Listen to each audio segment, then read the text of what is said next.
ఏమ్మా కాకరకాయలు నువ్వు కోస్తున్నావు? శంకర గోరట్లు టిఫిన్ అయిపోయింది. నేను ఖాళీ కూర్చొని టవ్వలతో సవాల్ చేసుకుంటా. సువర్ణమ్మ ఇంకా వంట పనులు ఏడో చేసుకుంటాను. కాకరకాయలు కూర చేస్తామా తరిగేస్తే అంటే నేను తరిగేస్తే ఇక్కడే సరేలే తరుగుతున్నా. నేను తరుగుతా అంటే మా పిల్లలు అంతా ఏం చేస్తున్నారు ఒకసారి చూడు. ఏం పిల్లలు, మా పిల్లలు చూడు రకరకాలు కూర్చున్నారు చూడు. మా పిల్లలు అంతా సైలెంట్ కూర్చున్నారు. ఏం మాట్లాడండి, ఎందుకు మాట్లాడాలా?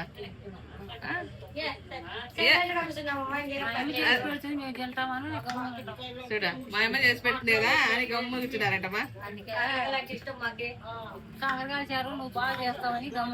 అవునా, ఓకే చేసి పెడతాలే. ఎక్కువైతే వంటలు నేను చేయను కానీ వీళ్ళు అడుగుతారు కాబట్టి ఎప్పుడైనా ఒక్కటి చేస్తాను అంతే. ఈరోజు కాకరకాయ చారు కానీ నేను చేయలేదు. నేను ఆల్రెడీ వేరే పని మీద వెళ్తున్నా. నా కోడలు చేస్తుంది ఈరోజు శ్రీకన్య. మా శ్రీకన్యకి నేర్పించినా కాబట్టి ఆమె చేస్తుంది.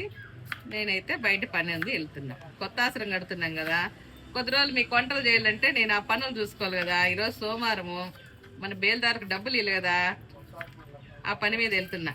ఓకేనా అవ్వ తాతలు?